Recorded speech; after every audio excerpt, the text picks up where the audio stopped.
Chaque fois que je tire, mon cœur bat plus vite. Je m'inquiète de ce qui pourrait se passer. Si la ville n'entend pas la détonation, les gens pourraient se faire des idées. C'est pour ça que c'est une responsabilité. On pourrait supposer que je m'y suis habitué en 10 ans. L'habitude, oui. Mais il y a toujours cette inquiétude tout de même, chaque fois.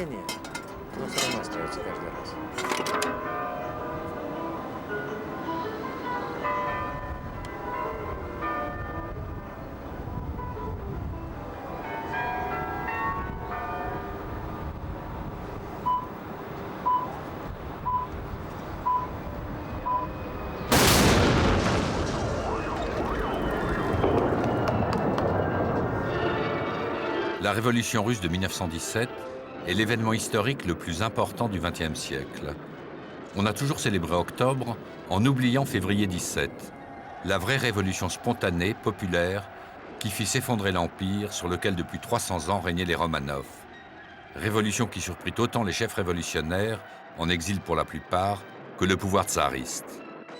Le grand mythe d'octobre relève d'une réécriture de l'histoire par l'État soviétique, réécriture fixée pour l'éternité par le célèbre film d'Eisenstein, Octobre, tourné 10 ans plus tard. Dans les faits, Octobre fut un coup d'État plutôt facile, peu sanglant, réalisé par une avant-garde révolutionnaire, une petite armée, les bolcheviks, dirigés avec une autorité intransigeante par Lénine.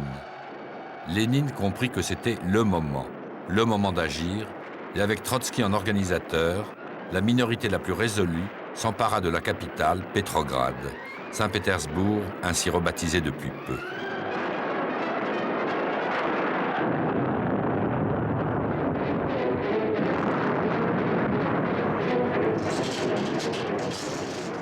On s'imagine la prise du palais d'hiver comme dans Octobre d'Eisenstein, dans la scène célèbre où les marins se précipitent sur les portes. Rien de tel en réalité. Personne ne s'est battu. 7 gardiens du palais seulement ont trouvé la mort. Il n'y a pas eu non plus d'échange de coups de feu comme dans le film. Et surtout, la principale force d'opposition côté palais était un bataillon de femmes. Mais ce qu'on voit sur l'écran a changé la réalité. C'est devenu plus important que la réalité. Dans le film d'Eisenstein, le coup de canon du croiseur Aurora donne le signal qui déclenche la révolution.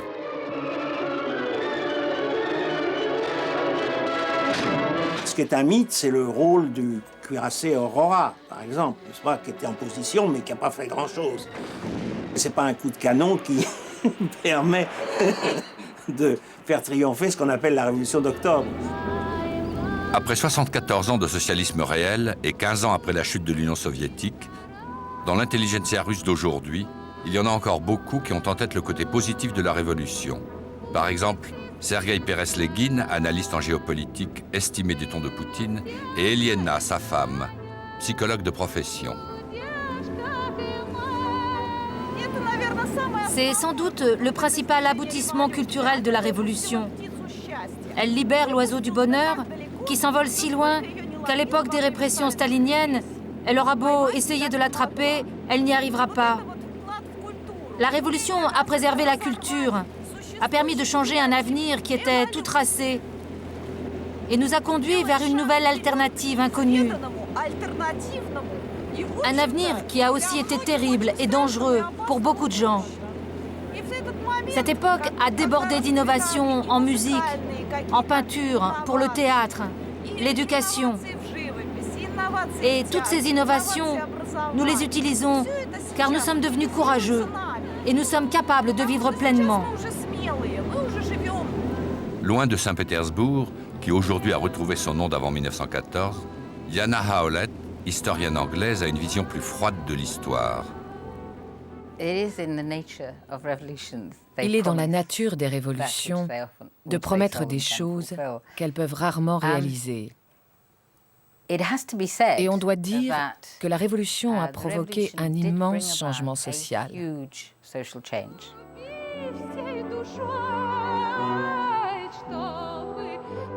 Pour les historiens d'aujourd'hui, après la fin de l'Union soviétique et passé les années où propagande et idéologie faisaient la loi, il est évident, hors du récit léniniste de la Révolution, que de multiples aspirations au changement se manifestaient dans le peuple, dans la société, et pas seulement dans les mouvements révolutionnaires.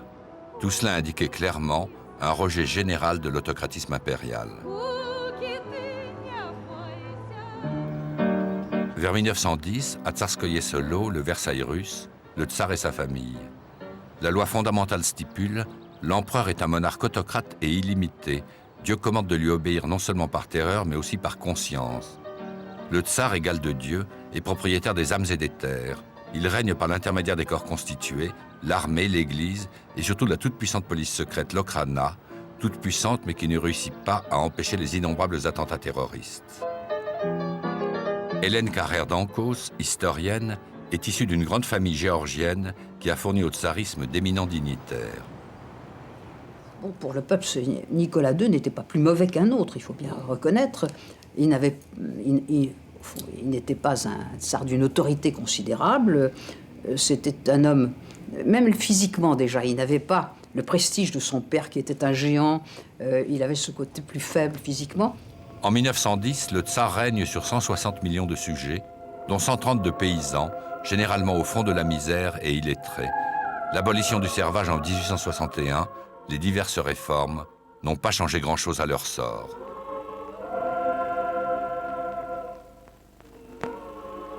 La Russie est le premier producteur et exportateur de céréales au monde, mais le paysan guetté par la famine n'a que 35 ans d'espérance de vie, avec comme seul recours la résignation, la religion, la vodka et parfois des explosions, des révoltes sauvages, brutalement réprimées, comme au temps de Pougatchev.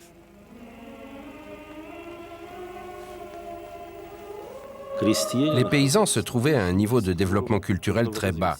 Non pas d'un point de vue objectif, car en fait ils n'étaient pas dépourvus de culture, ils avaient une culture écrite et musicale, mais je parle de culture politique. Politiquement, nous étions isolés comme les Français au début du XVIIIe siècle. En ce début de XXe siècle, la bourgeoisie naissante se bat pour exister face à un pouvoir qui pourchasse toute forme d'association et interdit toute activité, tout parti politique. C'est un pays qui est marqué par une fossé très profond entre les élites politiques, la couche dirigeante, et la masse du peuple. Vraiment un fossé qui se manifeste, c'est un vieil héritage d'ailleurs de la Russie paysanne, l'aspiration à gérer ses affaires soi-même ou à prendre en main son propre destin à travers un organisme dans lequel on est représenté sans qu'il y ait ceux, disons, les propriétaires, les nobles, les officiers.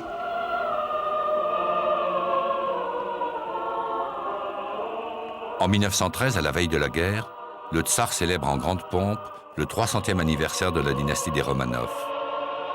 Il reste sourd à tous ceux qui lui conseillent des réformes, qu'il s'agisse de son cousin l'empereur d'Allemagne, de hauts dignitaires militaires et civils, ou encore des membres de sa famille. Le jeune Nicolas II, qui était un enfant, il a vu le cadavre déchiqueté en 1881 d'Alexandre II, et il l'a vu de ses yeux. Et il en a conçu une terreur épouvantable et certainement une haine de tout ce qui était extrémiste, mais des sentiments conservateurs. Il adopte la position de son père. Ce sont les réformes qui nous ont coûté ça. Les grands révolutionnaires russes n'étaient pas issus des classes laborieuses, paysans et ouvriers, mais plutôt de l'aristocratie, de la bourgeoisie, de l'intelligentsia contestataire formée dans les universités créées par le tsarisme. Lénine ne fait pas exception, lui dont les statues, les mémoriaux sont toujours dressés partout. Lénine, toujours vénéré et admiré en Russie, même si ça n'est pas par tout le monde, Lénine qui pendant 30 ans n'abandonna pas un instant son idée fixe, faire la révolution. Ni en Russie autour de ses 20 ans, ni relégué en Sibérie, ni exilé en Allemagne, en France, en Angleterre, en Autriche-Hongrie, en Suisse enfin avant le grand retour en 1917. À Pskov, ce petit musée célèbre un moment important dans sa vie de révolutionnaire, peu avant son départ en exil. Lénine, qui a toujours su l'importance fondamentale de la propagande, de la diffusion des idées, fonde, en un moment d'unité des marxistes russes, son premier grand journal, qui sera imprimé à l'étranger et diffusé clandestinement en Russie.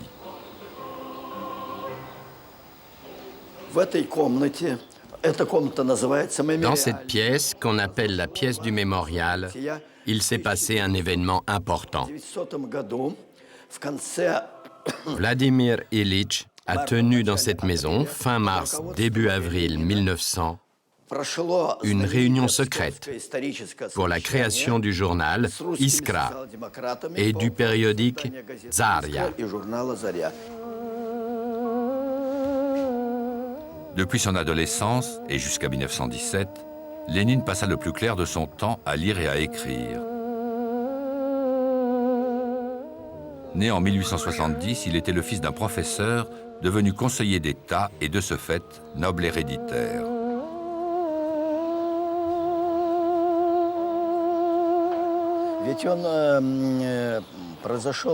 Il venait d'une famille noble, pouvait vivre normalement, mais il s'est mis du côté des pauvres, des misérables et des rabaissés. Voilà. Le jeune Vladimir Ulyanov, dans sa province à Kazan, est un étudiant brillant. Double drame en 1886. Son père meurt, son frère aîné est arrêté à Saint-Pétersbourg, il voulait assassiner le tsar. Vladimir est exclu de l'université, assigné à résidence dans le domaine familial. Il y dévore la littérature révolutionnaire, très marquée par le célèbre roman nihiliste de Tchernychevski, Que faire? Ce qui est intéressant dans le cas de Lénine, mais ce n'est pas seulement son cas à lui qui est intéressant. Ce qui est intéressant dans le cas de Lénine, c'est que se croisent dans son action deux éléments différents. D'une part, son propre ressentiment de jeune homme frustré, et en plus de jeune homme qui a subi un traumatisme terrible, la mort de son frère, qui était révolutionnaire et qui a été pendu. Et il veut le venger. Il a 18 ans. Et quand sa sœur lui dit « Mais tu vas te venger, mais contre qui ?» Il répond « Moi je sais, ça suffit. » Diplôme d'avocat en poche, Vladimir Ulyanov part pour Saint-Pétersbourg, où il est rapidement accepté dans les cercles révolutionnaires. Il y rencontre une jeune militante, Nadezhda Krupskaya, noble mais pauvre, qui se consacre à l'éducation ouvrière. Elle sera la compagne de toute sa vie. Devenu marxiste, le futur Lénine, en 1895, part pour la Suisse rencontrer Georges Plekhanov, le grand introducteur de Marx en Russie. Un témoin note la brutalité, la cruauté, la passion du pouvoir de ce jeune homme de 25 ans. Lénine a lu ces penseurs russes qui doutent de pouvoir appliquer à une Russie sans bourgeoisie et sans prolétariat le schéma marxiste.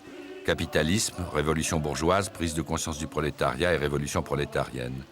Pour le moment, Lénine collabore avec Plekhanov et ses amis. Il est un marxiste apparemment orthodoxe. C'est un marxiste, donc qui a une vision du déroulement de l'histoire et qui voit les événements toujours en fonction de ce déroulement de l'histoire.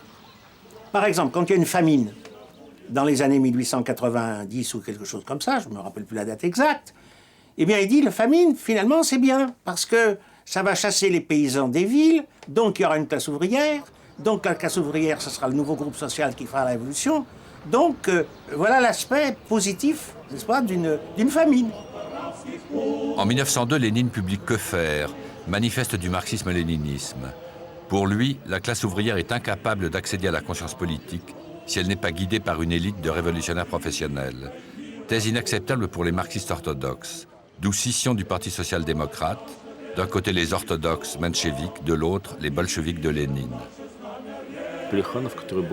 Plekhanov, qui était un bon marxiste classique, et Kautsky, qui était aussi un bon marxiste classique, considéraient Lénine comme étant, je ne sais pas, soit un idiot, soit un fou.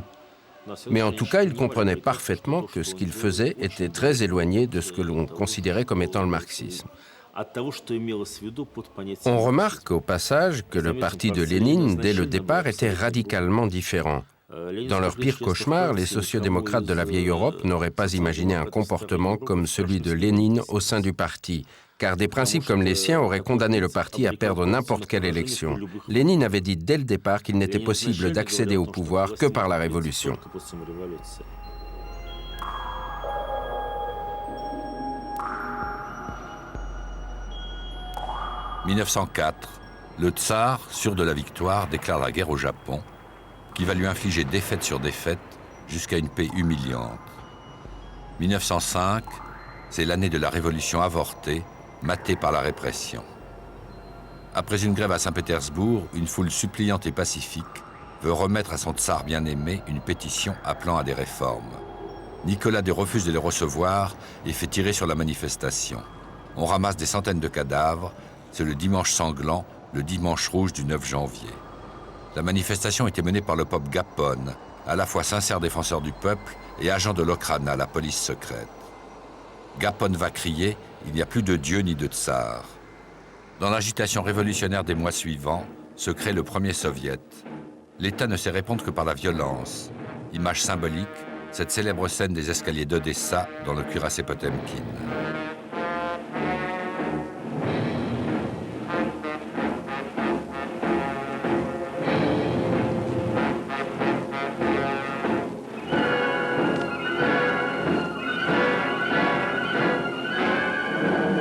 Il y aurait eu 2000 morts à Odessa. Pour le peuple, le tsar est tombé de son piédestal. Devant la grève générale et les révoltes paysannes, le tsar va devoir céder. En 1905, il a été obligé une fois. Il a été obligé d'accorder une constitution, qui a été la constitution de 1906. Par la suite, il y a eu une Douma, une assemblée, etc. Et il ne s'est jamais pardonné cette concession.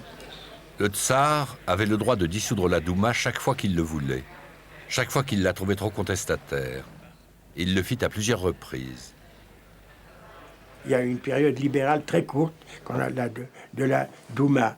Et à ce moment-là, bon, on pensait qu'il y avait les libéraux, comme qu'on appelait les cadets, les kadiets, KD, un jeu de mots constitutionnel démocrate, qui était un peu le parti des parents de Nabokov. Bon. Et puis, il y avait les socialistes, eux, qui voulaient renverser le régime. Mais il ne faut pas oublier qu'avant 1914, la Russie était en plein essor.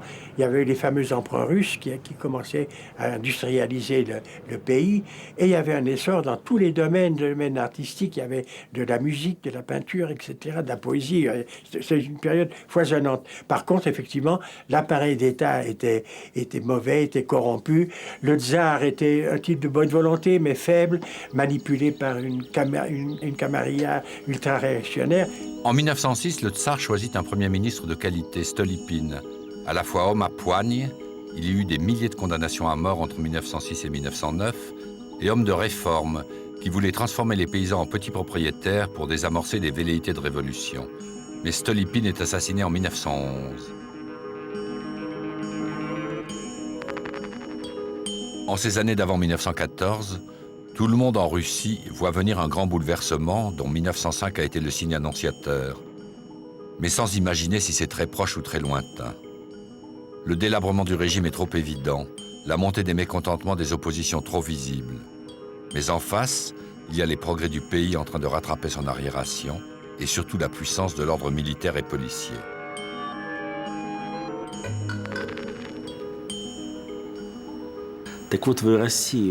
En Russie, la révolution de 1905 à 1917, ça a d'abord été un conte de fées.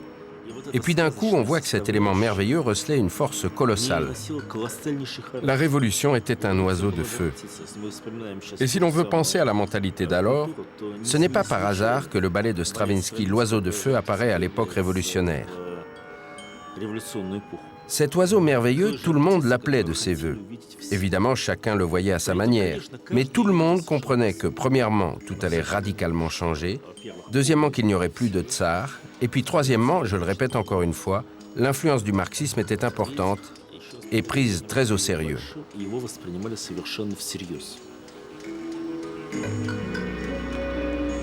Mieux parfois qu'un historien, un poète peut saisir l'atmosphère d'un lieu et d'une époque. Ainsi le Saint-Pétersbourg des années du début du siècle, dans les vers de ce génial visionnaire, Alexander Blok. Face à l'horizon rougissant, une ville blême agonise. Le ciel immerge dans le sang son grand corps, fait de pierres grises. Tout est noyé dans le couchant, les vitres et les murs d'usine. La mèche de cheveux mutine, un vieux manteau, rouge et luisant. Le portier d'un rouge vineux répand des seaux d'eau pourpre au soir, et la rôdeuse du trottoir balance des hanches de feu. Dans le clocher à la volée, la cloche bondit, rugissant, qui nous tire comme endiablés, sa sonore langue de sang.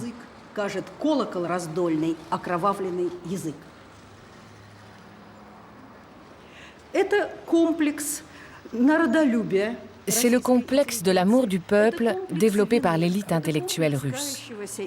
C'est le complexe de culpabilité de l'intellectuel, ou plutôt de la couche sociale privilégiée qui a accès à tout. L'éducation, le divertissement, la nourriture à foison, etc. Contrairement à cette énorme masse de population russe qui se chiffre en millions et qui n'avait tout simplement pas accès à tout cela. En comparaison avec les pays européens développés, la quantité de gens qui recevaient une éducation et qui savaient lire était étonnamment faible, vraiment.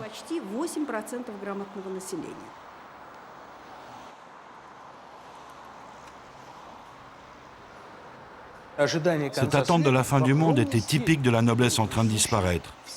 Elle était présente chez Bloch, qui, lorsqu'il a appris la tragédie du Titanic, a écrit avec joie dans une lettre « Alors, l'océan est vivant ».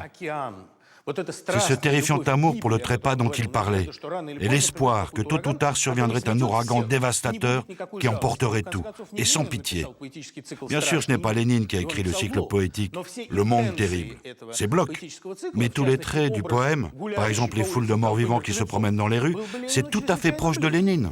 De tous les intellectuels de l'avant-garde russe déjà liés aux bolcheviks au temps du tsarisme, nul, après la Révolution, ne joua un rôle aussi important que Lounatcharsky, nommé par Lénine commissaire à l'éducation et à la culture. Lounatcharsky était actif depuis 1909-1910 au sein d'un groupe littéraire et d'un périodique Vorwärts, Progrès. C'est à ce moment-là, avec son ami Bogdanov, qu'il a posé les fondements du Proletkult, de la culture prolétarienne.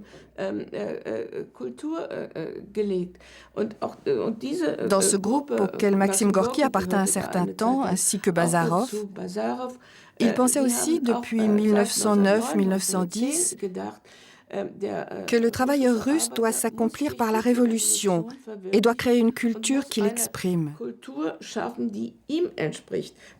Non pas imiter la culture bourgeoise et faire la même chose, mais créer une culture à lui. Le tsar Nicolas II, reconnaissable à son brassard noir, au milieu des officiers de la cour. Il n'était pas fait pour cette charge, et sans doute le savait-il. Il était fataliste, silencieux, prodigieusement têtu et très croyant, sans doute moins concerné par les affaires de l'État que par la santé de son fils hémophile. Il savait avec une certitude absolue que ses sujets lui devaient adoration et obéissance, riches ou misérables, nobles paysans ou ouvriers. Son premier devoir était de préserver l'autocratie. C'était l'ordre des choses pour le plus grand bien de la Russie. Aucun changement, aucune révolte n'était tolérable ou imaginable.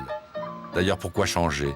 La Russie était un des États les plus puissants du monde, qui avait résisté aux défaites et aux agitations, sans céder à ces chimères de réforme qui l'auraient transformé en monarchie constitutionnelle. Nicolas II savait de son peuple ce que ses ministres lui en disaient et ce qu'il en voyait quand on se prosternait sur son passage. Et il n'y avait pas que le tsar pour penser que si beaucoup de choses avaient changé, c'était surtout pour que rien d'essentiel ne change. Lénine, en 1913, il écrit dans un texte passionnant que tout le monde ignore, qui s'appelle « La Nouvelle Démocratie », 1913, c'est-à-dire à la veille de la guerre. Il regarde l'état de la Russie et il dit « La Russie se transforme très vite et si nous n'intervenons pas, eh ben, le temps de la révolution sera passé ». C'est exactement le raisonnement des terroristes de 1881, c'est-à-dire qu'il y a en Russie toujours, depuis le 19e siècle, une compétition entre réforme ou terrorisme pour aller vers la révolution. C'est-à-dire qu'il y a un refus dans l'intelligentsia. Ce n'est pas la classe paysanne, mais ce sont les élites. Il y a un refus systématique d'une transformation qui puisse venir de la monarchie elle-même. La répression d'une grève en 1912 fit 270 morts. Le ministre de l'Intérieur déclara « Il en a été ainsi et il en sera ainsi à l'avenir ». Début 1914, il y a 1 million de grévistes dans le pays. La Pravda, bolchevique, est le journal le plus lu par les ouvriers de Saint-Pétersbourg. Ce qui est curieux, c'est que Lénine pensait qu'en 1914, à quelques semaines avant la déclaration de la guerre, il est en vacances dans les Carpates, il dit « il n'y aura pas la guerre, Nicolas Chat nous fera pas ce cadeau, Nicolas nous fera pas ce cadeau, il est pas assez fou parce que il va la perdre cette guerre et là à ce moment-là il nous donne notre chance. C'est quand même incroyable. Et avant de partir à Zurich, il disait encore nous les vieux on verra pas la révolution, vous les jeunes vous la verrez. Vous voyez. Le 1er août 1914, la Russie entre en guerre aux côtés de la France et de l'Angleterre contre la coalition qui unit l'Autriche-Hongrie, l'Allemagne et la Turquie. Le tsar est solidaire des Serbes et des minorités slaves. Il rêve de conquérir Constantinople et les détroits. Soulevé par un grand élan patriotique, auquel ne s'opposent que quelques-uns des révolutionnaires en exil, dont Lénine, la Russie commence par des victoires. Mais très vite, les désastres s'accumulent. La Russie n'a pas les moyens de mener cette guerre nouvelle, totale, longue. L'énorme armée russe va très vite manquer d'armes, de munitions. Elle n'avait prévu que 3 mois de stock. Les moyens de communication sont défaillants. L'alimentation des grandes villes n'est plus assurée. Le tsar décide de partir au quartier général loin de la capitale pour diriger l'état-major où sa présence n'est ni nécessaire ni souhaitée. Nicolas II laisse le pouvoir aux mains de sa femme, la tsarine, à qui on reproche ses origines allemandes et surtout qui est sous la coupe d'un étrange moine, Raspoutine. Dépositaire de l'autocratie, ces deux-là gouvernent à leur guise, avec des ministres réactionnaires, incompétents et impopulaires, pour le plus grand mécontentement de la cour, de la classe politique et du pays. Le pouvoir absolu de Raspoutine sur la famille impériale tenait, dit-on, à son aptitude mystérieuse à arrêter les crises d'hémophilie du tsarévitch, le fils de Nicolas II, le seul, l'héritier du trône. Des complots s'amorcent, qui visent à l'éviction du tsar et son remplacement soit par le tsarévitch avec un conseil de régence, soit par un autre membre de la famille impériale. Tout cela, principalement pour faire disparaître Raspoutine, accusé, entre autres, de sympathie pro-allemande. Ces avertissements sur la guerre étaient... Il avait 2 types d'avertissements. La guerre est dangereuse, et le second type d'avertissement, c'est si je suis assassiné, si c'est une personne ordinaire qui m'assassine, la famille impériale n'en pâtira pas, mais si c'est un membre de la famille impériale, quelqu'un qui touche la famille impériale, toute la dynastie sera à jamais éliminée et mourra d'une façon tragique. En décembre 1916, Raspoutine est assassiné par le prince Youssoupov, apparenté à la famille impériale, avec l'aide du grand-duc Dimitri, neveu du tsar. Hiver 1916, le 3e de cette interminable guerre. Au front comme à l'arrière, la Russie n'en peut plus. 16 millions d'hommes, 16 millions de paysans soldats ont été jetés dans la bataille. On ne compte plus les tués, les blessés et les prisonniers par milliers, mais par centaines de mille. Il n'y a plus assez d'officiers de réserve pour remplacer les disparus. Les bénédictions des popes ne remplacent pas les armes et les munitions, que ni les usines russes ni l'aide des Alliés, bien faibles, n'arrivent à fournir. Des divisions entières sont anéanties par les bombardements allemands sans avoir un obus pour répliquer. On charge à la baïonnette contre les mitrailleuses. À l'arrière, les usines travaillent à 80% pour l'armée. Les paysans sont à la guerre et les récoltes réduites n'arrivent plus dans les villes faute de transport. C'est la pénurie de tout, la hausse des prix, les grèves, la répression, seule activité où l'État excelle encore. Quant au moral de l'armée, les agitateurs révolutionnaires et les provocateurs allemands s'occupent de ce qui en reste.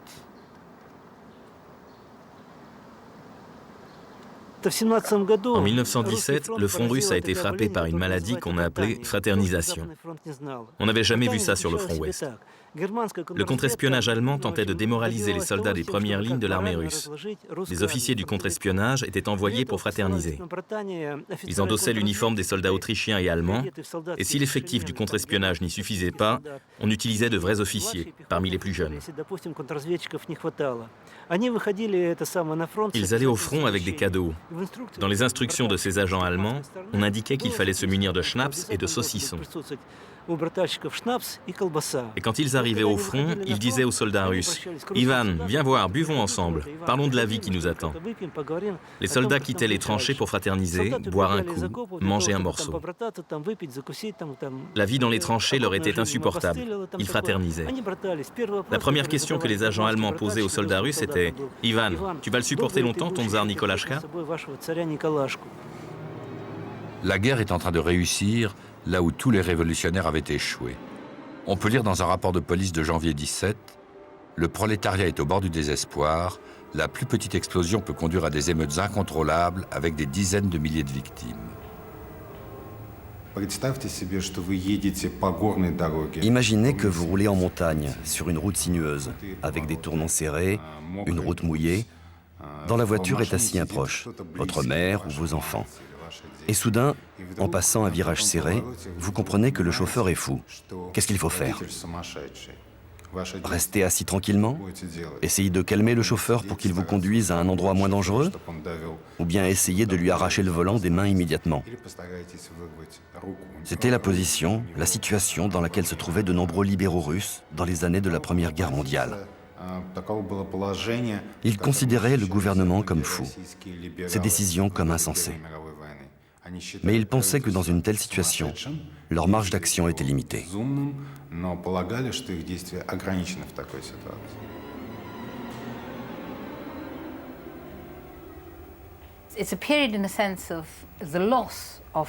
C'est une période où une grande partie de la population a perdu la foi dans le destin de la Russie comme pays élu de Dieu.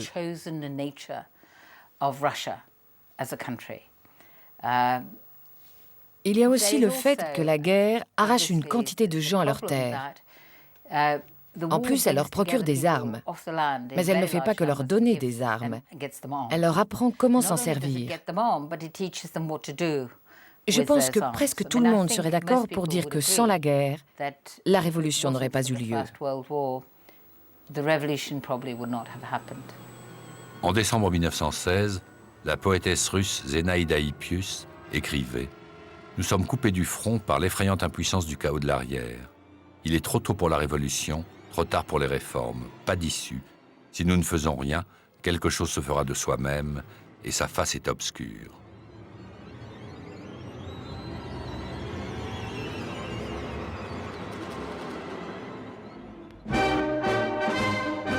Février 1917, en une semaine, l'empire des Romanov va disparaître. Le 23 février, journée internationale des femmes, il n'y a plus de farine, les boulangeries sont vides, les ménagères manifestent, suivis de milliers d'ouvriers en grève ou en chômage technique. Les jours suivants, c'est la grève générale. 150 000 personnes sont dans la rue, sans grosse réaction des forces de l'ordre. Une émeute ordinaire, pensent les autorités, et comme le dit alors un chef bolchevique, donnez aux ouvriers une livre de pain et la grève s'arrêtera. Le tsar du quartier général ordonne de rétablir l'ordre par la force. Armée et police vont tirer, et le 26 février, il y a 150 morts. Dans la nuit, les soldats se révoltent. Le 27 au matin, ils tirent sur leurs officiers et rejoignent ce qui devient une révolution. Soldats et peuples à qui on a distribué les 100 000 fusils de l'arsenal s'emparent de la ville. Petrograd est rouge. Rouge par les brassards, les rubans, les drapeaux. Rouge dans un mélange d'allégresse et de violence. Il y aura 1500 morts.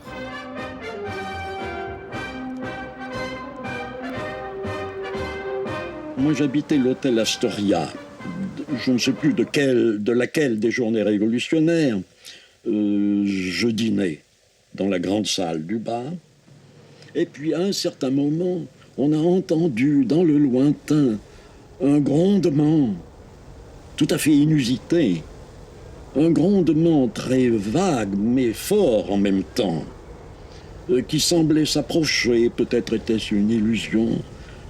Eh bien, c'était le grondement de la Révolution. C'était la musique de la Révolution, aurait dit Alexandre Blok. Quand dans une société, durant une longue période, il n'y a plus aucun contact entre le pouvoir et la couche sociale intellectuelle, surtout quand le pouvoir, par le biais de ses idéaux, se sépare de tous les talents, parce que le talent est suspect, quand le pouvoir s'enferme ainsi dans un cocon, en se mettant à l'écart de toutes les influences extérieures et en croyant sincèrement qu'il diffuse des vérités divines, alors il s'accumule dans la société une quantité effrayante d'énergie indépendante et négative. Cette énergie négative augmentait comme dans un réacteur nucléaire. C'était bouillant, sous pression. Et finalement, ça a fait sauter le couvercle, comme ça s'est produit plus tard à Tchernobyl. Quand la même situation dans l'Union soviétique a conduit à ce que vous savez, le couvercle du réacteur a sauté, à 30 mètres de haut. Le socialiste Kerensky va émerger comme l'homme fort de cette révolution de février, dont les politiques comme lui s'étaient méfiés au début, faute d'en avoir été les initiateurs. Les grands leaders des partis révolutionnaires étaient alors tous en exil. Kerensky, membre de la Douma, fut un des fondateurs du Soviet cette assemblée qui représente directement le peuple sur le modèle du Soviet de 1905. Comment s'est organisé le Soviet de Pétrograd? Le pouvoir s'est créé à partir de rien. De rien. En un jour, se sont réunis dans le palais de Tauride quelques dizaines d'intellectuels radicaux, qui se connaissaient entre eux pour la plupart. Ils ont mis en place leurs députés, Kerensky en premier lieu. Ils ont discuté, obtenu des locaux, et se sont adressés aux travailleurs. Les gars, choisissez vos députés. Voilà comment est né le Soviet de Pétrograd et le nouveau pouvoir. La Russie vient de se donner deux pouvoirs parallèles. Le gouvernement issu de la Douma, qui représente toute la Russie, et le Soviet de Pétrograd, beaucoup plus radical, mené par des militants révolutionnaires et où soldats et ouvriers donnent de la voix. Le seul membre du Soviet à faire partie du gouvernement, en attendant de le diriger, est le très éloquent et très populaire Kerensky.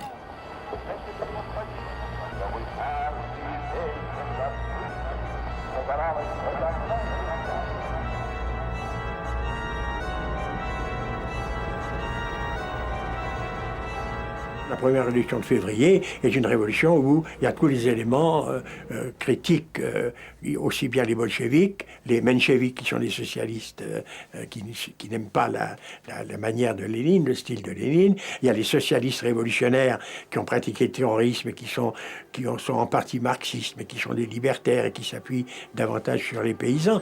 Le gouvernement provisoire a tout de suite proclamé sa volonté de continuer la guerre, de respecter les accords avec ses alliés. Il est immédiatement reconnu comme légitime, en premier par les États-Unis et leur ambassadeur. Le gouvernement du Tsar a totalement disparu, ses membres sont en fuite ou arrêtés. Le peuple est tout à sa joie de voir disparaître le despotisme, et dans un désordre extraordinaire de liberté, s'exprime, dit et écrit ses désirs pour des réformes radicales dans tous les domaines. Droit du travail, droit à la dignité des personnes, contrôle d'ouvriers dans les usines, liberté de la presse, tout ce qu'il n'a jamais eu. On dit que Lénine, à Zurich, s'intéressait alors vivement à la possibilité d'une révolution en Suisse. C'est en lisant les journaux que, stupéfait et avec quelques jours de retard, il découvre ce qui se passe en Russie. À Pétrograd, on abat les emblèmes tsaristes. Mais tout le monde est inquiet, attend la réaction du tsar. Au quartier général, à 700 km de Pétrograd, Nicolas II ne savait rien vraiment de ce qui se passait. Les nouvelles lui arrivaient, contradictoires, rassurantes ou inquiétantes. Il les lisait distraitement, inconscient de la gravité des événements. Le 27, il a décidé de partir pour la capitale sans savoir que la ville était passée entièrement aux mains des révolutionnaires.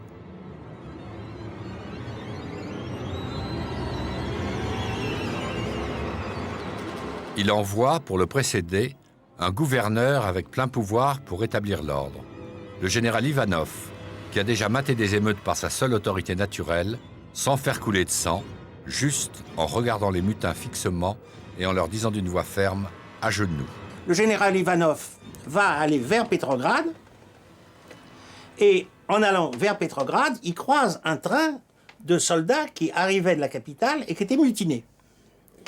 Et le général Ivanov, courageusement, va dans le train des mutinés où il apprend que ce qui s'est passé à Pétrograd, c'est beaucoup plus grave que ce qu'on croyait.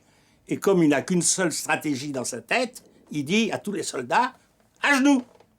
Évidemment, tout le monde rigole et personne ne se met à genoux. Et il dit « à genoux ». Et alors, à ce moment-là, le mécanicien qui a compris de quoi il se passait, ce qui se passait exactement, met sa locomotive en marche et emmène le général dans l'autre direction, qui continue à crier à genoux, et il ne s'est rien passé. Le train du tsar, lui, n'arrivera jamais à Pétrograd. Certaines voies sont bloquées, d'autres signalées comme inutilisables, des ponts auraient sauté. La suite du tsar décide de se diriger vers Pskov, à 300 km de la capitale, où se trouve le quartier général du front nord. Le train roule toute la journée. À Pskov, un tas de dépêches attendent Nicolas II. Il commence par dîner, avant de lire le récit de la victoire totale des révolutionnaires.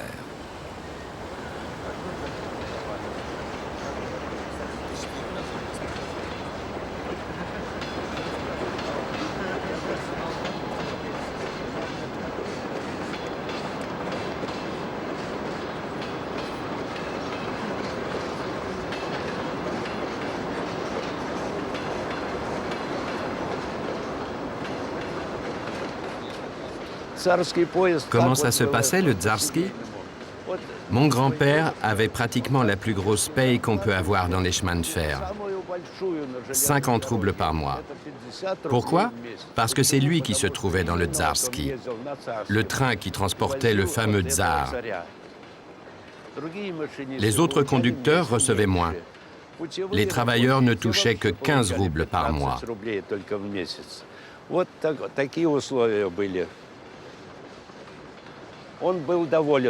Il était d'accord avec la Révolution. Pourquoi? Parce qu'il régnait une grande injustice à cette époque-là. On faisait ce que l'on voulait du peuple. Il n'existait pas de loi proprement dite comme on en a eu après la Révolution. Après, c'est devenu plus facile pour lui. Il travaillait encore, même après la Révolution, mais beaucoup moins.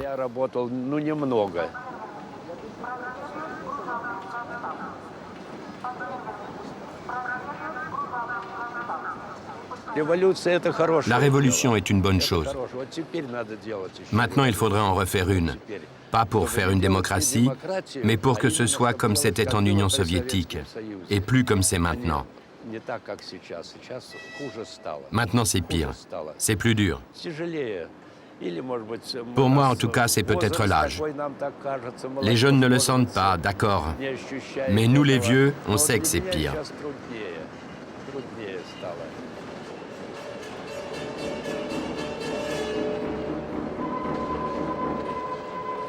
À Pskov, le tsar a commencé par refuser de reconnaître comme légitime le gouvernement provisoire issu de la Douma. Et il juge que Dieu le lui interdit, puisqu'il a juré fidélité au gouvernement tel qu'il existait depuis ses ancêtres. Donc il ne peut pas céder, et plutôt que de céder, il décide d'abdiquer. Mais il pense que le trône va passer à son fils, ou à son frère. Et c'est cette négociation qui a lieu avec les représentants du Parlement, de la Douma, de la Douma qui sont là. Et là, d'une certaine façon, ces parlementaires qui sont des grands bourgeois hostiles à une vraie révolution, mais d'accord avec la passation du trône d'un personnage à un autre, puisque Nicolas II est discrédité, ils espèrent que l'héritier va prendre le pouvoir. Mais quand ils arrivent dans la capitale avec cette lettre qui témoigne de son abdication et qu'il donne la succession à son frère ou à son fils, c'est selon, n'est-ce pas? Tout le monde s'insurge et a lieu le fameux proverbe russe, radis blanc égale radis noir, c'est la même chose, on ne veut plus de souverain, on veut la République. Et c'est ainsi que finalement le tsar va être arrêté et ensuite enfermé dans son palais. L'état-major, la plupart des chefs militaires, ont poussé fermement Nicolas II à l'abdication, car ils avaient perdu toute confiance en lui. Peut-on pour autant parler d'un complot? Il s'agit d'une conspiration, aucun doute sur la question. Le tsar est invité à discuter la situation sur le front et à l'intérieur du pays. Et là, les aiguillages ne fonctionnent pas. Son train n'est envoyé vers aucune armée en fonction où il aurait pu trouver de l'appui. Il reste dans le district militaire de Mogiliev, où il n'y a personne à part les officiers et les troupes sous leur commandement direct. On lui parle, il demande l'autorisation de s'adresser au commandant des fronts, mais il n'est pas autorisé à le faire en personne. Il envoie un télégramme.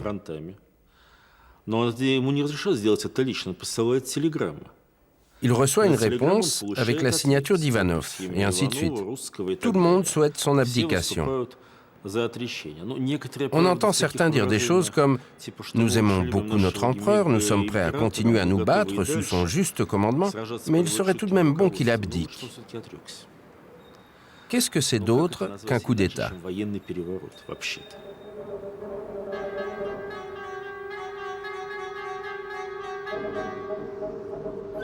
Les Russes, les habitants de Petrograd surtout, se sentent totalement libres. Une liberté conquise, et pense-t-il pour toujours. L'abdication de Nicolas II, celle du successeur qu'il s'est donné, son frère Michel, ont mis un terme définitif à l'histoire des Romanov. Les prisons se sont vidées pêle-mêle des politiques et des droits communs. Un homme à la barbe blanche est trop heureux pour ne passer qu'une seule fois devant la caméra.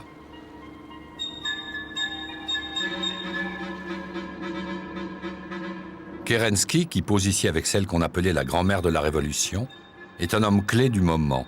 à la fois membre du gouvernement issu de la Douma et vice-président du Soviet, les deux pouvoirs antagonistes. Le Soviet, émanation directe du peuple de Petrograd, et qui siège nuit et jour dans un climat de perpétuel happening, défend les intérêts des soldats et des ouvriers. Soviet et Douma se partagent le palais de Tauride, une aile chacun. Le gouvernement du prince Lvov rêve d'une démocratie à l'occidentale. Il se veut fidèle aux engagements pris avec les Alliés, continuer la guerre jusqu'à la victoire.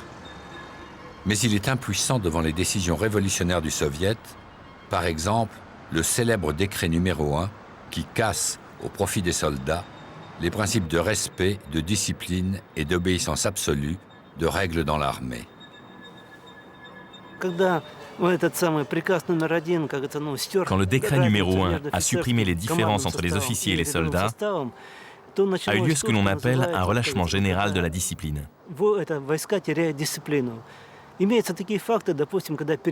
On se trouvait dans des situations où des régiments entiers étaient ivres, demandaient au commandement leurs soldes, demandaient des vêtements, demandaient des équipements, de nouvelles bottes et à boire. Ils demandaient aussi que l'artillerie ne tire pas sur les tranchées ennemies, pour que les Allemands ne les attaquent pas en retour.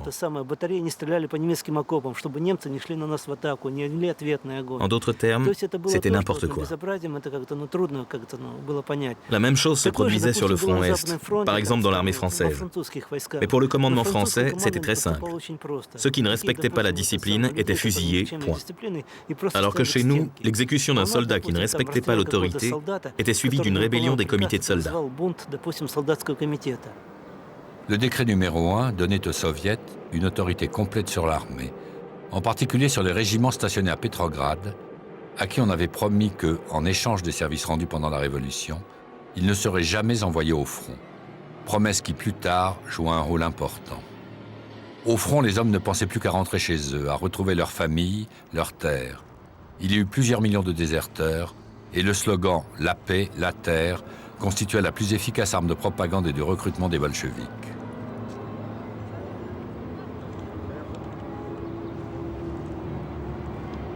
À Saint-Pétersbourg, le Champ de Mars perpétue le souvenir du 23 mars 1917.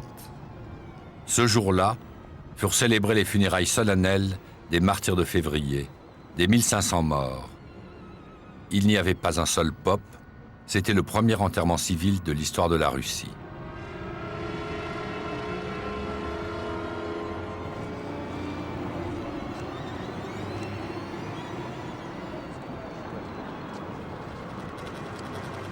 Selon certaines données, 1 million de personnes seraient passées à travers ce champ. 1 million. Si l'on tient compte du fait qu'à Petrograd, à cette époque, il y avait 2,5 millions d'habitants, plus d'un tiers des habitants étaient là. Mais si l'on compte ceux qui, d'une façon ou d'une autre, participaient à cette marche, mais qui n'ont jamais rejoint le Champ de Mars, il apparaît alors clairement que la majorité des citoyens y a participé. En fait, c'était une des plus importantes manifestations de l'histoire de la Russie et une expérience dramatique pour le peuple. La foule était unanime pour saluer ceux qui avaient sacrifié leur vie pour la liberté contre le despotisme.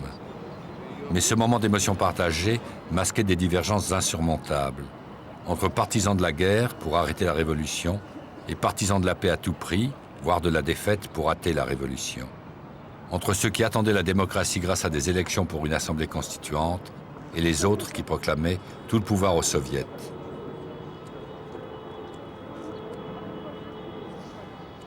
Bientôt, quelqu'un aura la volonté et la force d'effacer ces contradictions, ce désordre, cette anarchie.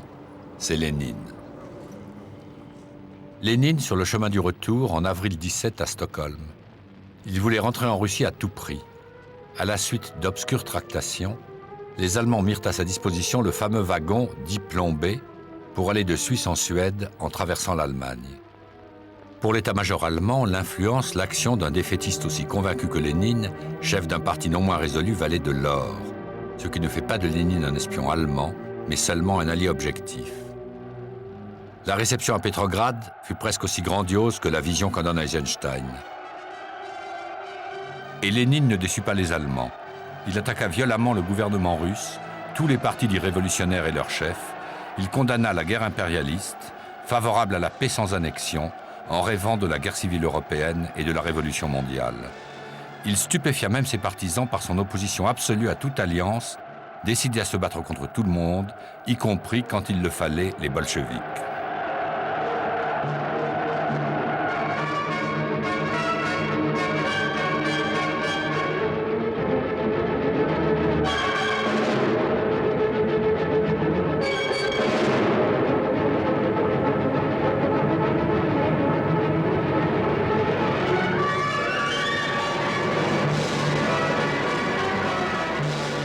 Il est vrai que Lénine est souvent minoritaire dans son propre parti, ou du moins au bureau de son propre parti, et que dès avril, quand il arrive, eh bien, il stigmatise ceux qui avaient jugé qu'il fallait participer, pas au gouvernement de Kerensky, mais au moins le soutenir politiquement. Et ceux-là, c'est-à-dire à l'époque Kamenev, même Staline, à cette époque, qui ne joue pas un rôle très important, mais qui existe quand même dans le bureau, eh bien ceux-là jugent que Lénine exagère, il va trop loin, n'est-ce pas? Or, c'est Lénine qui sent mieux l'exaspération populaire qui exige une révolution totale qui ira jusqu'à l'armistice et la paix séparée s'il le faut. Bon. Donc, comme il voit clair, même s'il est minoritaire, peu à peu, on se rapporte à lui. Le gouvernement a confirmé secrètement aux Alliés sa volonté de continuer la guerre. Très vite, le secret s'évente et Petrograd descend une fois de plus dans la rue. Au mot d'ordre bolchevique, démission du gouvernement, tout le pouvoir aux soviets, répondent des Lénine espions allemands. La ville, le pays sont au bord de la guerre civile. Tensions entre patrons et ouvriers, occupation de terres, revendications nationalistes des peuples non russes, tout cela se multiplie. Les partis socialistes membres du Soviet rentrent au gouvernement, mais pas les bolcheviks, qui deviennent le seul parti d'opposition intransigeant sur ces mots d'ordre du pain, la terre, la paix, et donc de plus en plus populaire.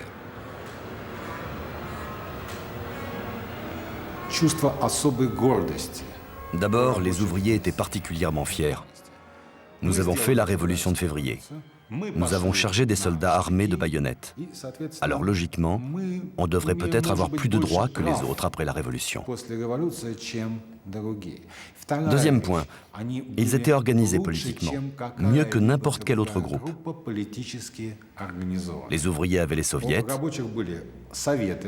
des députés, des travailleurs, des unions professionnelles, des syndicats dans les entreprises qui contrôlaient la situation. Il y avait des organisations culturelles, une milice des travailleurs et la Garde rouge. Ils étaient très organisés. Souvent, une personne pouvait être membre de plusieurs organisations à la fois. En attendant de devenir Premier ministre à la place du trop conciliant prince Lvov, Kerensky est ministre de la guerre. Le 18 juin, il lance une grande offensive qui en 2 semaines se termine en déroute. 400 000 hommes sont hors de combat. Le 18 juin, dans la rue, les bolcheviks crient « à bas l'offensive » et Lénine proclame « Notre parti est prêt à tout moment à prendre le pouvoir entre ses mains ». Kerensky avait voulu provoquer un grand sursaut national pour défendre les conquêtes de février. La défaite lui fait perdre tout ce qui lui reste de soutien populaire.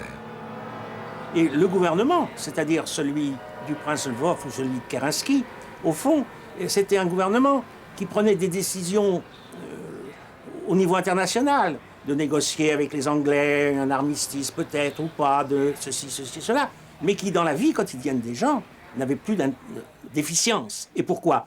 Parce que ce que demandaient les gens les 40 heures, on ne voulait pas les donner les 40 heures, parce que si on les donnait tout de suite, les usines ne travailleraient plus et on n'aurait plus assez de canons pour lutter contre les Allemands. Donc ce pouvoir par en haut n'avait pas d'efficience, alors que le pouvoir par en bas, c'était la réalité de la société.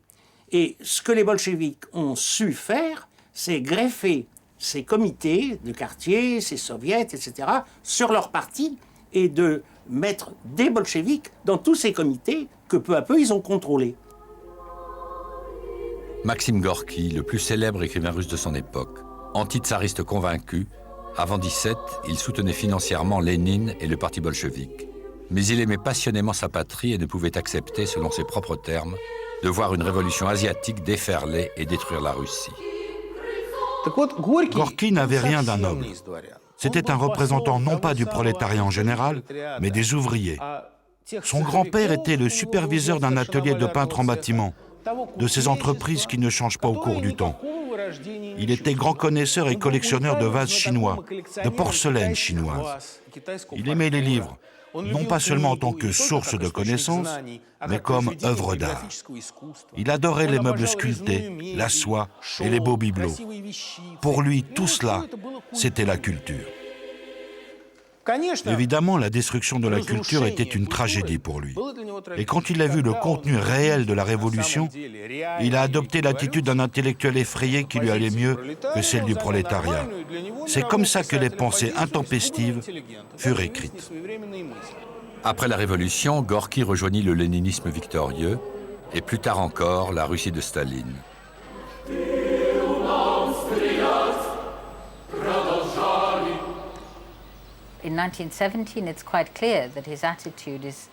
En 1917, il est clair que son attitude n'est même pas ambivalente.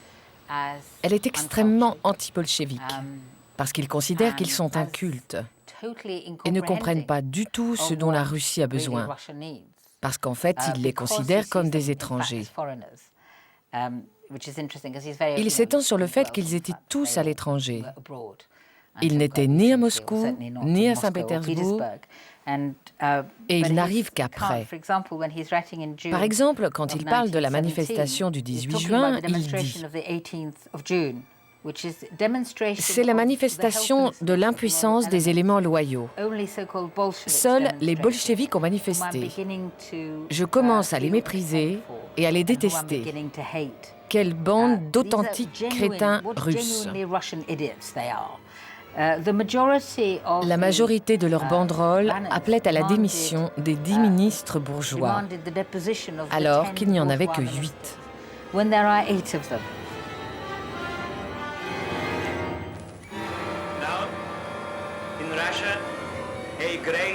Kerensky, bien des années plus tard, exilé en Amérique, n'avait rien perdu de son étincelante éloquence, de ses convictions ou de ses espoirs, à une époque où cela pouvait paraître chimérique. I am no prophet, but I know Russia, and I am sure that the democracy will win before long. Il était socialiste, mais pas marxiste. Il fut un des acteurs principaux de cette révolution de février. Il était meilleur révolutionnaire qu'homme d'État, plus doué pour la parole que pour l'action.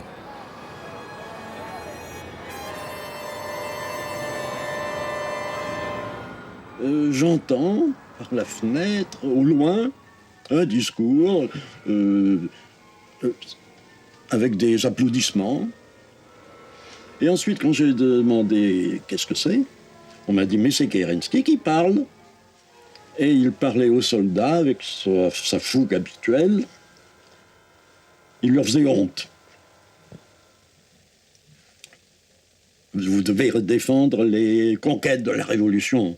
Vous défendez la terre que la Révolution vous a donnée, etc. Alors un soldat dit « La terre, mais si je suis tué, est-ce que je l'aurai la terre ?» Alors Kerensky l'a accablé de tout son mépris.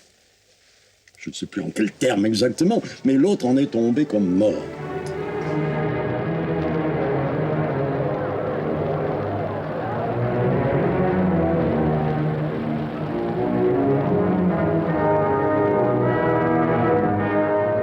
Juillet 1917, une tension extrême et Pétrograd toujours dans la rue. Le gouvernement veut envoyer au front les régiments stationnés dans la ville, comme par hasard ceux qui sont les plus proches des bolcheviks. Colère des soldats et des ouvriers, bientôt rejoints par les marins de Kronstadt. Plus impatients que leur leader, plus impatients que Lénine, pour une fois indécis, ils veulent tout de suite les pouvoirs aux soviets. Le gouvernement fait tirer sur la foule. Scène reconstituée par Eisenstein d'après des photographies d'époque.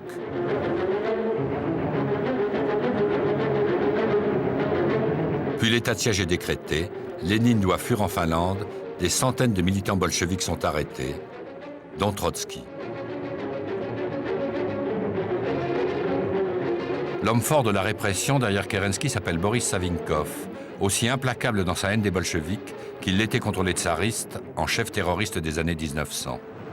En juillet, c'est pas le parti bolchevique qui a voulu prendre le pouvoir. Il y a eu un mouvement de masse et sincère à la suite de l'offensive, de l'échec de l'offensive. Mais alors, Savinkov a attribué aux bolcheviks la démoralisation de l'armée qui explique le désastre. Bon, car effectivement, la propagande bolchevique était très active depuis le retour de Lénine en Russie en 1917. Et alors, Savinkov aurait voulu une répression très très forte contre, mais Kerensky avait ce côté, les bolcheviks quand même, bon, c'est des camarades qui luttaient avec nous contre le tsar. Quand on regarde attentivement les rapports entre Lénine, je dirais, qui à partir du moment où il est rentré à Saint-Pétersbourg, occupe de plus en plus de place dans le paysage politique, et Kerensky, on s'aperçoit que Kerensky était fasciné par les bolcheviks, un peu comme on est fasciné par un serpent, et convaincu, au fond, qu'il ne pouvait rien. Et c'est ce qui explique la décomposition de son pouvoir, car il n'a réagi à rien du tout. Après la Révolution, les bolcheviks voulurent donner de Kerensky une image poussée au noir, faisant de lui, comme dans le film d'Eisenstein, un apprenti dictateur impérieux ou juste psychopathe et ridicule.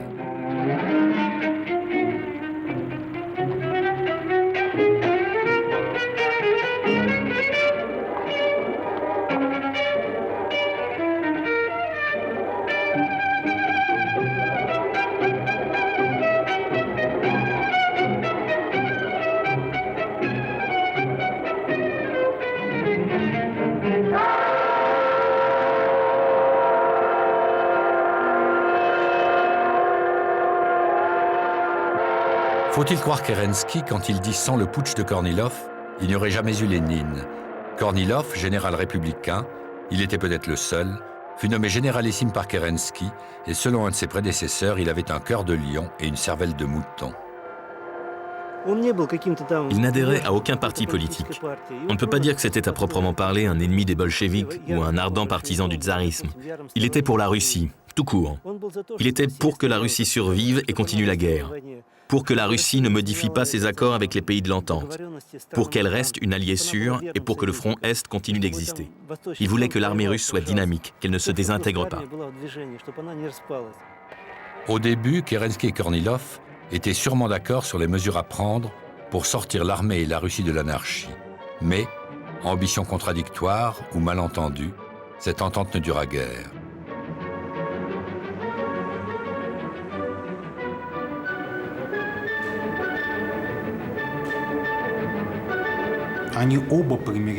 Kerensky et Kornilov voulaient tous deux chausser les bottes de Bonaparte. Ils étaient conscients de ce qu'ils faisaient. Rappelez-vous la scène où les deux Bonaparte s'observent mutuellement et pratiquement s'entrechoquent front contre front. Ils ne se faisaient pas confiance, dès le départ. Kornilov se croit toujours en accord avec Kerensky, chef du gouvernement légal. Il a l'appui des forces de droite et du centre et croit qu'il va sauver la Russie. Mais Kerensky fait volte-face, démet Kornilov, bloque les troupes que le général envoie pour rétablir l'ordre dans la capitale. Kerensky a été retourné au dernier moment, était paniqué à l'idée que Kornilov, une fois maître de la ville, instaurait sa dictature personnelle. Et ça, Kerensky, que Savinkov surnommait la danseuse, il a capitulé. Et alors, quand les troupes de la division sauvage approchaient de Petrograd, au lieu de les accueillir, Kerensky les a dénoncés. Mais Kerensky a commis une erreur tragique. Pour triompher de Kornilov, il a dû demander de l'aide à toutes les forces révolutionnaires et donc aux bolcheviks, qui reviennent ainsi en force sur la scène politique après leur élimination en juillet. Octobre n'est plus très loin. Soit le camarade Kerensky travaillait pour nous, et son rôle était de transmettre le pouvoir, et dans ce cas, son comportement devient totalement compréhensible, soit nous devons admettre qu'après l'avancée de la révolution de février, est arrivé au pouvoir un homme dont les capacités intellectuelles, je ne saurais même pas à quoi les comparer. Disons qu'elle ferait passer George W. Bush pour un génie. Lénine revient clandestinement de Finlande quelques jours après avoir écrit au comité central « Les bolcheviks peuvent et doivent prendre le pouvoir ». Il martèle le message. Si nous ne le prenons pas maintenant, l'histoire ne nous le pardonnera pas. Il sait le gouvernement de Kerensky discrédité, les Allemands aux portes de Petrograd, et ce n'est pas la préparation d'une assemblée constituante qui va redonner espoir à cette Russie agonisante. En février 17, vous aviez 1 million de déserteurs. En août 17, vous en avez déjà 2 millions. Le 24 octobre 17, il reste 1 jour de vivre à Petrograd, etc. C'est un pays qui est au bord de la famine, c'est-à-dire que l'ensemble des espoirs que devaient réaliser ceux qui sont au pouvoir après février 17 ont été déçus. Ça se marque par exemple par le fait que Kerensky, le chef du gouvernement provisoire, qui était très populaire en mars 17, est à peu près unanimement détesté en octobre 17. Les bolcheviks étaient 23 000 en février 17, 100 000 en avril, 240 000 en août et 350 000 début octobre. À Petrograd, ils sont mieux organisés et mieux armés que n'importe qui d'autre. Mais certains membres influents du comité central ne veulent pas prendre les risques que Lénine, lui, est impatient de courir. En octobre, les communistes, les bolcheviks, sont déjà majoritaires dans les soviets. Donc ils pourraient prendre le pouvoir, sans insurrection. Seulement, Lénine juge qu'ils seront obligés de partager le pouvoir avec d'autres socialistes. Or, lui, il veut le pouvoir pour le parti, pour lui tout seul. Et du même coup, une insurrection aura l'avantage de donner un supplément d'armes et de force à ceux qui auront renversé le gouvernement Kerensky, pas de façon parlementariste, si j'ose dire, mais par la force. Et là, il l'emporte sur Kamenev, Zinoviev et les autres qui jugent que c'est pas la peine, ce qu'on veut c'est le pouvoir, c'est pas le pouvoir pour nous tout seuls. Donc chaque fois, il a une position extrême et chaque fois, les faits lui donnent raison, d'où son autorité absolue. Trotsky n'a adhéré qu'en 1917 au parti bolchevique. Il est président du Soviet. À cause de ses talents d'organisateur, Lénine le nomme responsable de toute la partie militaire de l'insurrection. Trotsky et son équipe au Soviet de Petrograd font sur le plan tactique un choix étonnant pour l'époque. Ils organisent un comité de guerre révolutionnaire. Le but de ce comité révolutionnaire est de protéger Petrograd. L'explication est la suivante. Nous ne pouvons pas confier la défense de Petrograd-la-Rouge, cette capitale révolutionnaire, aux généraux de Kornilov, proches de lui, et qui parfois travaillent tout simplement pour lui. Nous devons les contrôler. Ainsi, officiellement, le comité de guerre révolutionnaire se met en place pour la protection de la ville.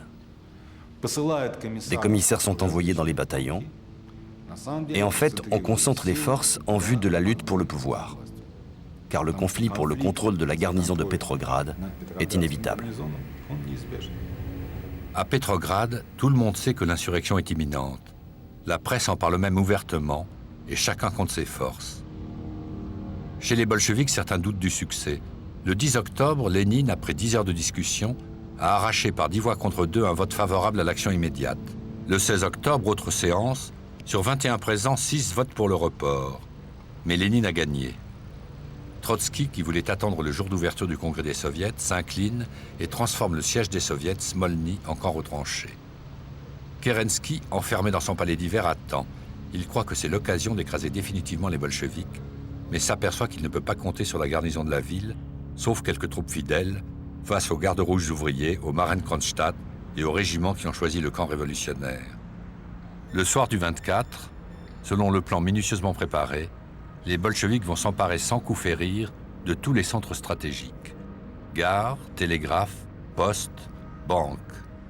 Mais avant cela, il fallait que leurs troupes arrivent au centre-ville, donc passent par les ponts. Le soir, le gouvernement provisoire donne l'ordre de lever les ponts. Et c'est extrêmement important, car si les ponts sont levés, le centre de la ville se trouve coupé de certains quartiers ouvriers, y compris le quartier de Vyborg, citadelle des bolcheviks. Il est clair que c'est dangereux, alors arrive un contre-ordre, rétablir la circulation sur les ponts. C'est un combat qui se livre pour le contrôle des ponts, sans coup de feu ni effusion de sang. Et finalement, en une nuit, sans violence, les bolcheviks ont pris le contrôle total de la ville. Et un beau matin, on a trouvé tous les points stratégiques de Petrograd occupés par des gardes rouges et des marins de Kronstadt, c'est-à-dire les éléments qui suivaient le plus docilement les bolcheviks, et Trotsky en particulier, car c'est lui qui a préparé les choses. De sorte que dans la rue, je n'ai vu justement qu'en passant devant le palais Marie, où se tenait quelques jours avant le pré-parlement, j'ai vu qu'il y avait des marins, des postes de marins qui gardaient. Je dis, il y a du nouveau. Dans la mesure où tout ce qui représentait le pouvoir était à Saint-Pétersbourg, tout ce que les révolutionnaires avaient à faire était de s'emparer de Saint-Pétersbourg, parce qu'ils auraient alors entre leurs mains presque tout le pouvoir économique, politique et autres de Russie. Le coup d'État officiel a lieu le matin du 25 octobre, quand Lénine annonce la destitution du gouvernement, l'attribution du pouvoir au comité révolutionnaire, qui dépend formellement du soviet de Petrograd, mais qui est entièrement contrôlé par les bolcheviks. Le programme, paix immédiate, abolition de la propriété des terres, contrôle des usines par les ouvriers. Kerensky, quelques minutes plus tôt, a quitté le palais d'hiver dans une voiture de l'ambassade américaine, déguisé en officier serbe, pour aller chercher des renforts qu'il ne trouvera pas. Son dernier souvenir de Petrograd, un mur où il griffonnait, abat le juif Kerensky et vive Trotsky. Il reste un lieu à occuper, le palais d'hiver, siège du gouvernement, d'où les ministres de Kerensky n'ont pas bougé. Les troupes qui le gardaient ont disparu, sauf de jeunes officiers et le bataillon féminin de la mort, qui, au milieu de passants indifférents, préparent leur défense et dressent des barricades. Jusqu'à 6 heures du soir, sur le pont du palais, voisin du palais d'hiver, circulait un tramway. Une ligne de tramway y passait. Et en se basant sur le fait que tout cela continuait tranquillement, beaucoup de gens disent qu'il n'y a eu aucun soulèvement, que le palais d'hiver n'a pas été pris d'assaut. C'est évidemment faux. Il y avait des forces relativement importantes. Selon certaines sources, 2, peut-être 3000 défenseurs se trouvaient à l'intérieur du palais d'hiver au départ. Même s'il est vrai qu'au moment où les gardes rouges et les matelots ont pris d'assaut le palais, il n'y avait plus que 200 gardes au maximum à l'intérieur. L'infériorité numérique et l'inexpérience de ces derniers défenseurs du palais d'hiver leur laissaient peu de chance, sinon de résister courageusement et de disparaître, oubliés de l'histoire, sauf sur ces quelques images. Ils n'étaient pas du bon côté. De l'autre côté se trouvaient concentrées des forces relativement importantes sur la place. Plusieurs milliers, selon certaines données, 10 000.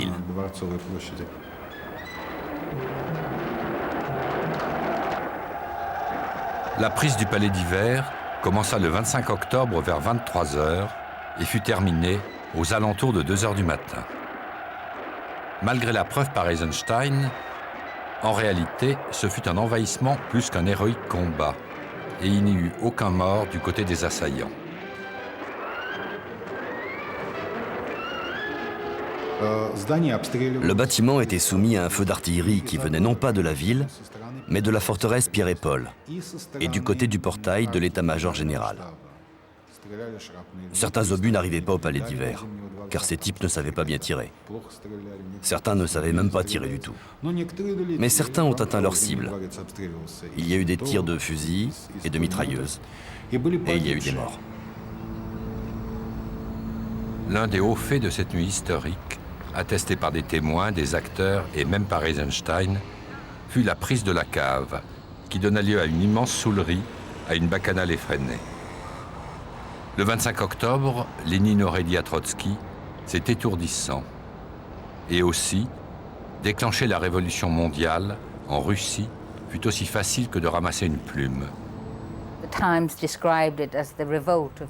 Le Times décrit cela comme la révolte du bolchevique Lénine. Et elle est considérée comme un exemple de plus du manque d'organisation des Russes. Parce que les Russes étaient considérés comme des alliés dangereux et peu sûrs, à cause du chaos qui régnait dans le pays. En Russie même, on a considéré les événements comme un épisode de la lutte politique qui avait débuté juste après la destitution du tsar, et comme un développement du conflit entre les forces de gauche et la droite pour l'héritage du pouvoir dans le pays.